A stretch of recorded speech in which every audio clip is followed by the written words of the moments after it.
Seymour Day 2019. En esta ocasión, titulado Seymour Day Prisma, expande tu perspectiva. Esto nos invita a cuestionarnos qué es lo que vemos y cómo esto altera nuestros sentidos.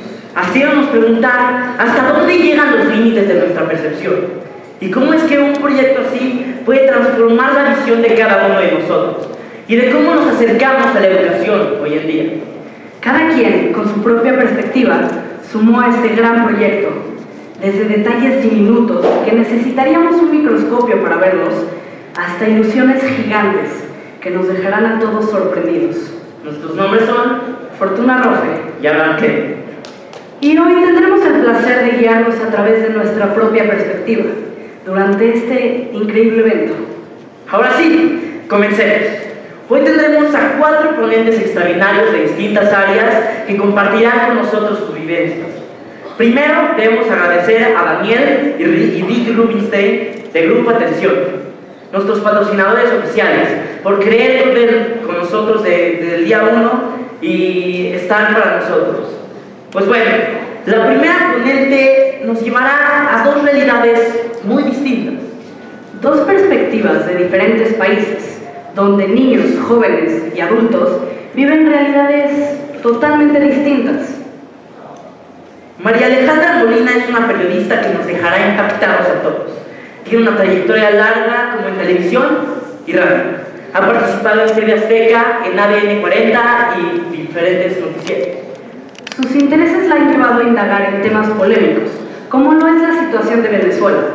Prepárense para enfrentarse a una perspectiva distinta. Recibamos con un aplauso a María. María, el escenario es tuyo.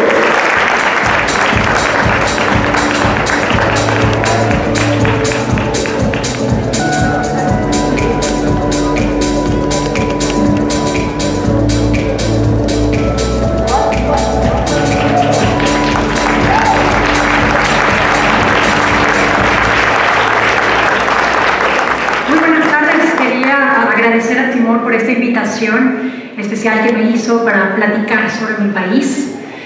Para mí es un honor poder presentarles a ustedes perspectiva de los jóvenes venezolanos durante 20 años de dictadura que comenzó a partir de la llegada al poder de Hugo Chávez Frías. Más o menos, yo tenía la edad de muchos de los que están aquí presentes hace 20 años.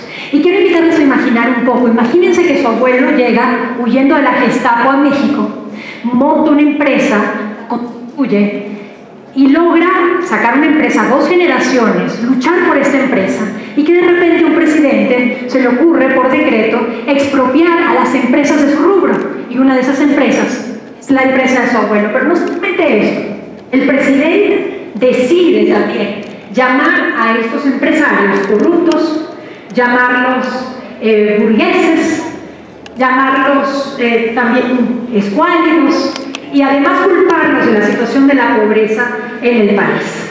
Imagínense ustedes también, por ejemplo, que en lugar de estar pensando a dónde van a ir el próximo fin de semana, dónde van a invitar a su novia o la novia, qué película va a ver, ustedes están pensando dónde se van a esconder, porque el régimen los está buscando, porque ustedes vieron en una manifestación cuando un oficial de la Guardia Nacional Bolivariana disparó a mansalva a la frente de su compañero, quien cayó muerto a su lado. Imagínense, por ejemplo, que ustedes tienen que hacer filas una vez a la semana porque su IFE le dice ese número es el número que tú puedes ir a la una vez a la semana para poder adquirir productos alimenticios.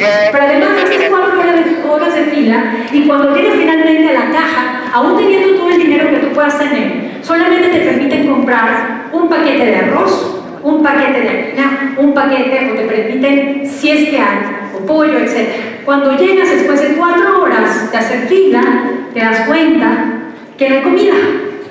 Eso es lo que están viviendo hoy en día muchos de los jóvenes en Venezuela. Corre bien.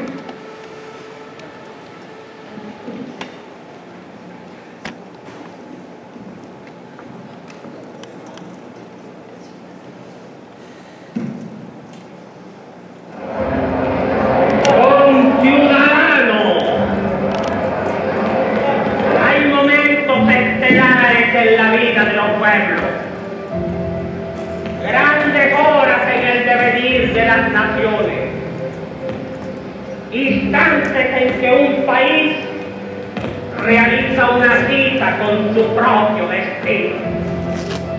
Uno de sus momentos estelares lo está viviendo la Venezuela de hoy. Que hombres y mujeres de todas las clases sociales y de todas las ideologías políticas cumplamos con nuestro deber hacia la patria entrañablemente amada. Ya no suframos la vergüenza y la humillación colectiva. No más la lucha ferva entre los venezolanos. Lucha ferva contra los enemigos de la democracia, pero entendimiento, coordinación entre los hombres que quieren estabilizar definitivamente en este país un régimen de derecho, un régimen que sea garantía para la vida, garantía para la propiedad, garantía para la convivencia civilizada de todos los venezolanos.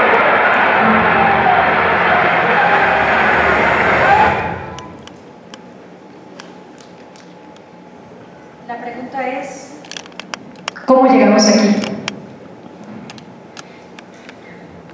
Y ese es el inicio. Las imágenes que vieron son imágenes actuales de los muchachos que han sido asesinados por la Guardia Nacional Bolivariana de Venezuela y paramilitares del gobierno de Hugo Chávez Frías, pero las palabras que ustedes escucharon son las palabras y la voz del precursor de la democracia en Venezuela, Rómulo Betancourt. Rómulo Betancourt crea en la clandestinidad prácticamente, funda Acción Democrática y otros fundan COPEI y sale del tirano, derroca la juventud del tirano en 1958. Un 23 de enero derrocan al tirano y asume el poder después de elecciones Rómulo Betancourt. En esa incipiente democracia venezolana que no sabíamos en ese momento, ahorita no entendíamos, digamos en 1990 no entendíamos qué estaba ocurriendo, qué habían logrado el precursor de la democracia en Venezuela. Y cuando gana a Rómulo Betancourt, ¿quién llega a Venezuela? Llega Fidel Castro a felicitarlo y a decirle, quiero petróleo, necesito que me des tu petróleo. Y le dice Rómulo Betancourt, no señor, yo no le voy a dar a usted petróleo. Venezuela viene de una dictadura, Venezuela viene de la hambruna, Venezuela viene de la humillación. Primero mi país, luego todo lo demás. Y Fidel Castro se fue con eso y con ese coraje a Cuba. Y no en vano hizo 3 golpes de Estado orquestados desde La Habana, intentó invadir Venezuela y el primer presidente que le pone un parado, porque así se lo puso a Fidel Castro, fue precisamente Rómulo Betancourt. ¿Qué pasó luego? Venezuela pasa a ser la Venezuela Saudita.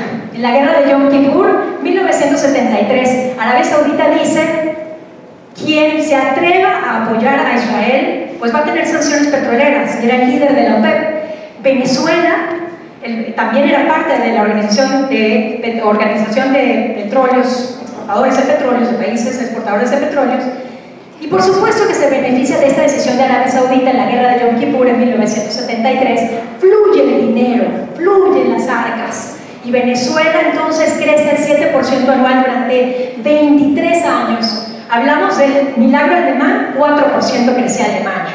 Y hablamos de China, hoy crecía a un solo 6.3%.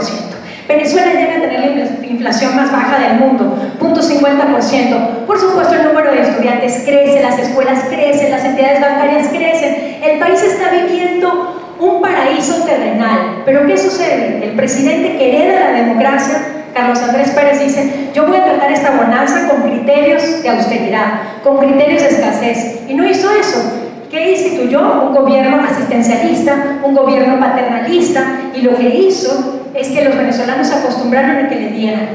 Los venezolanos se acostumbraron a que merecían, y se crea una élite política y una élite académica y una élite social que se distancia de la realidad nacional. Algunos estudios infieren y dicen que cuando un estado o un país crece tan rápido, siempre hay conflictos, y entonces se crean instituciones que fortalecen la democracia para entonces permitir que estos conflictos sean dirimidos. ¿Qué pasó en Venezuela? Se dirimían los conflictos a punta de petrodólares, a punta de dinero, porque había.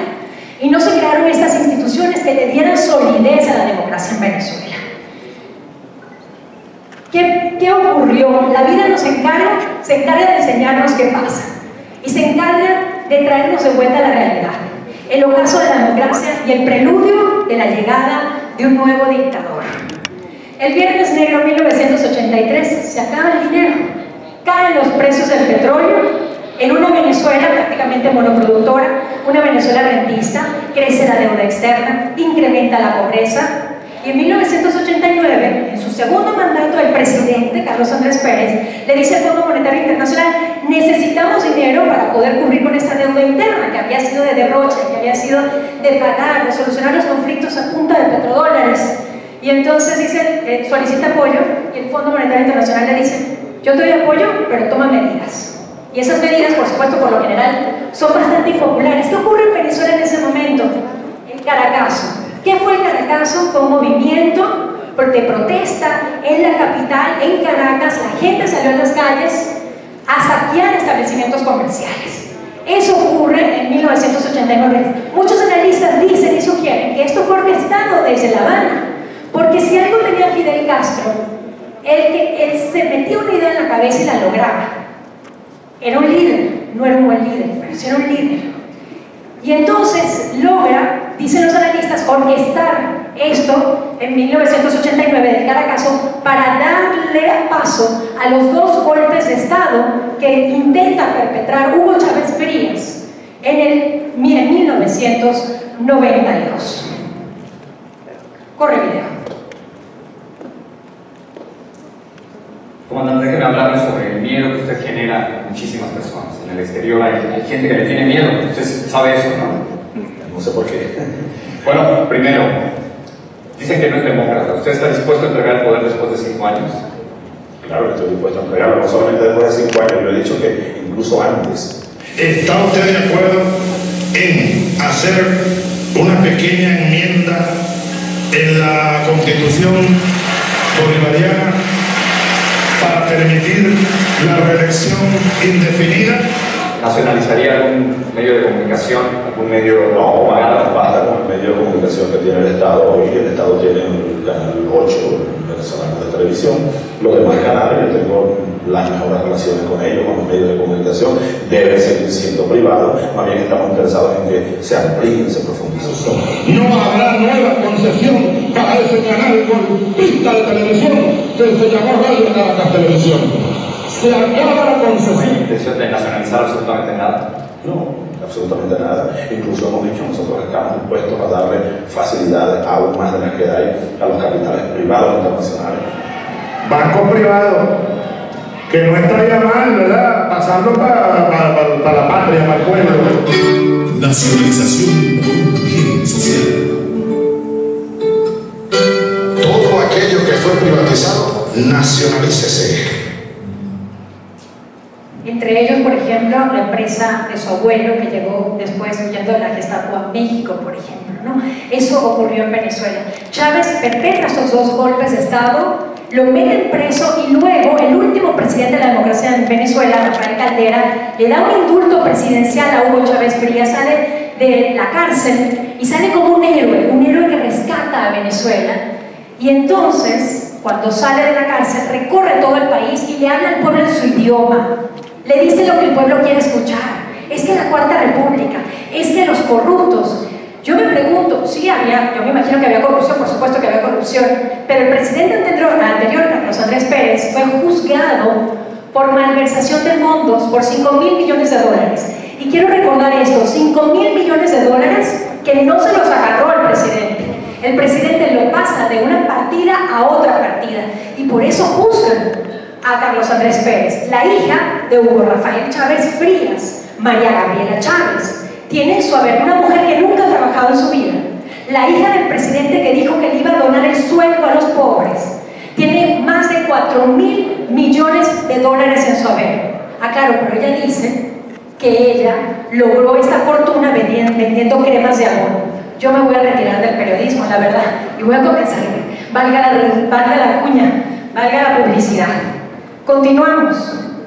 El guión cubano, la toma total del poder. Fidel Castro sabía que iba a tener un discípulo en Chávez. Fidel Castro logra que Chávez llegue al poder. ¿Y cuál es el guión cubano que aplican todos los dictadores de un comunista o de un comunismo. Primero, refundar el Estado y crear una nueva constitución. ¿Para qué? Para someter al legislativo y al judicial bajo un solo poder. Es necesario, Chávez lo vendió, necesita una nueva constitución para tener todo el poder. Y en 1999, justo después de llegar al poder, Hugo Chávez Frías dice: quiero invocar a una Asamblea Nacional Constituyente con el objeto de redactar una nueva constitución. Esto no era necesario y lo hace de forma ilegal, pero además apoyado por el Consejo Nacional Electoral en Venezuela, que es el INE, y lo hace apoyado también por la Corte Suprema de Justicia, algo que yo todavía no logro entender. Ocurre, el pueblo vota algo que ni siquiera entiende, lo vota, y finalmente en 1999 esta Asamblea Nacional Constituyente, que es un poder supraconstitucional y dictatorial, decide anular las funciones del legislativo, del Congreso en ese entonces de Venezuela, electo por el pueblo en 1988, el mismo año que fue electo Hugo Chávez Frías. Y entonces decide hacer una ley y dice: le prohibimos sesionar al Congreso de la República de Venezuela. En ese momento era el Congreso. Segundo, ideologización y propaganda para fortalecer el culto al líder. Y en este caso, no en vano, el expresidente del Ecuador, Rafael Correa, tenía un programa donde se comunicaba con la población. E incluso Vladimir Putin también tiene un programa con el que se comunica con la población. Hugo Chávez Frías, 5 meses después de ganar las elecciones, decide que crea su propio programa que se llamaba Aló Presidente, donde el mandatario duraba 6 horas hablando todos los domingos al pueblo en su idioma y le decía todo lo que el pueblo quería oír. ¿Qué sucede con esta ideologización? La presencia del líder, la ganancia de adeptos para la revolución, incrementar el odio en la población. Y a eso voy: divide y vencerás. El mensaje era: los ricos y los pobres. Los empresarios son ladrones, los empresarios los satanizaba, los empresarios son los culpables de que ustedes sean pobres. Y a los pobres les decía: ustedes son pobres porque su patrono, el que los contrató, los tiene marginados, los tiene esclavizados, ellos son el mismísimo demonio. Y comienza esta división entre los venezolanos, donde los pobres creen esa realidad. Control total de los medios de comunicación, pues ya lo vieron. Él dice: no, que se profundicen los medios de comunicación, que sean independientes, y los expropia. Y expropió también luego 46 emisoras de radio en Venezuela, luego de lo que acaban de ver en RCTV. Estatización de los medios de producción, 2001, apenas 2 años de llegar al poder, Hugo Chávez Frías utiliza una ley habilitante para decretar 46 leyes, entre ellas ley de agricultura y la ley de hidrocarburos, donde justifica la expropiación de tierras y la expropiación de empresas. Creación de grupos paramilitares afectos al régimen. 2002, el presidente de Fedecámaras, que es el equivalente a la Coparmex, al ver estas leyes tan controvertidas, decide llamar y convocar un paro nacional al que se le unió Pemex, y el equivalente es la estatal venezolana PDVSA. Se le unen, van a un paro nacional indefinido, y luego del paro nacional indefinido, pues ocurre lo que tenía que ocurrir: el pueblo va hacia Miraflores a pedirle la renuncia al presidente, y por un mal manejo de la oposición regresa Hugo Chávez Frías al poder el 13 de abril de 2002. Cuando él ve eso, él se da cuenta que necesita grupos paramilitares al margen de la ley que puedan violar los derechos humanos para protegerlo a él, para tener grupos de choque, para matar a los que se enfrenten a él, de la oposición, jóvenes, niños, quien sea, para poner, también necesita un brazo armado para poner presos a los políticos. Hay presos políticos en Venezuela, en fin. Y estos grupos paramilitares son los círculos bolivarianos, los tupamaros, y son también los colectivos. Y la conclusión de esto: todas estas medidas, por supuesto, llevaron a Venezuela a la mayor inflación del mundo. Se espera, según el Fondo Monetario Internacional, que hoy, este año, llegue a 10 millones% la inflación en Venezuela. Estamos hablando de un país con un conflicto de dimensiones ya estratosféricas, una Venezuela con una crisis humanitaria sin precedentes. Pero quiero destacar la labor de la juventud venezolana, porque ha sido muy importante, porque esos jóvenes han luchado contra una dictadura opropiosa. Fueron esos jóvenes de su edad los que salieron a manifestar, los que apoyaron a Fedecámaras, los que apoyaron a la empresa estatal venezolana, los que apoyaron la meritocracia. Y no en vano el presidente interino de Venezuela, Juan Guaidó, tiene 35 años y él estaba como ustedes manifestándose en las calles. Luego tenía 15 años cuando Chávez llegó al poder. No en vano, el presidente de la Cámara Baja, cuando existía el Congreso bicameral en Venezuela, con 27 años, es el que primero se le enfrenta a Chávez, a Bosqui. Él fue candidato presidencial, en 1999 tenía 27 años, y también Leopoldo López, que usted seguramente lo conoce, uno de los líderes más importantes. Ese líder, Leopoldo López, también ha sido una de las figuras de la juventud venezolana que ha luchado contra esta dictadura. Yo quiero reconocer la labor de los jóvenes venezolanos y además quiero hacerles un breve homenaje a todos aquellos que lamentablemente ya no se encuentran con nosotros, aquellos que murieron luchando por la libertad. Con la vida.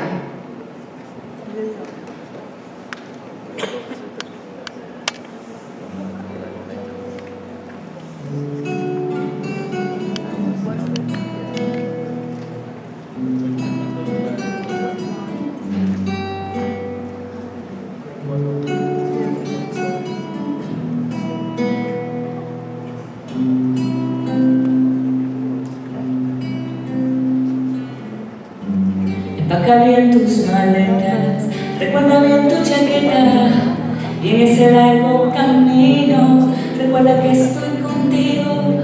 No quiero verte morir, prefiero verte partir, que encuentres por allá afuera lo que no está en Venezuela.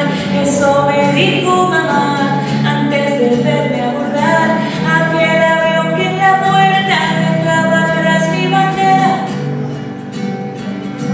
Dejaba atrás mi bandera.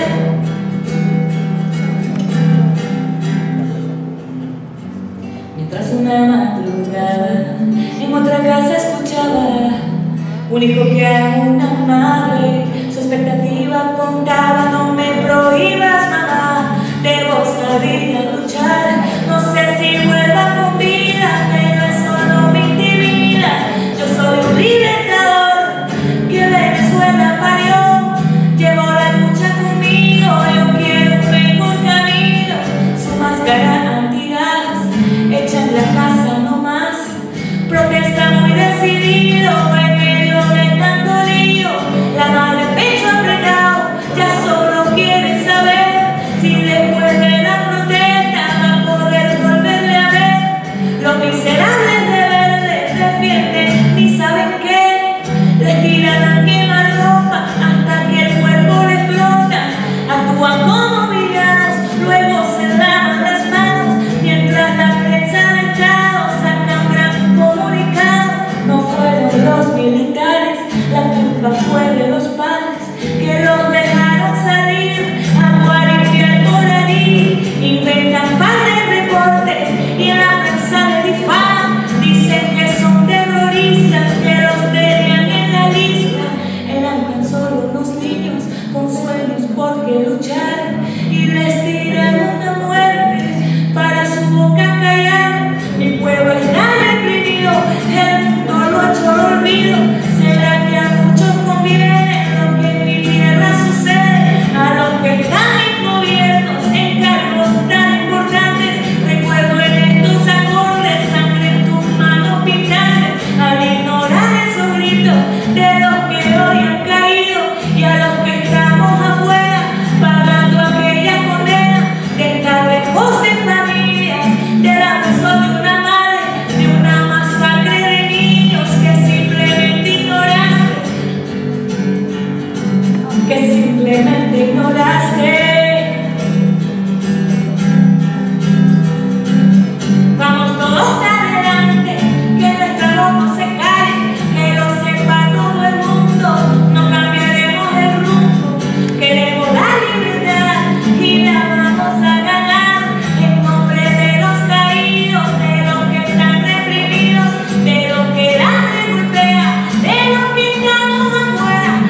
y Rómulo Betancourt, cuando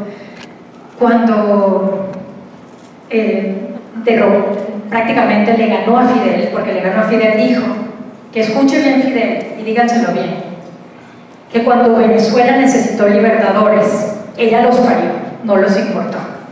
Y vamos a lograr la libertad. Seguiremos luchando. Muchísimas gracias.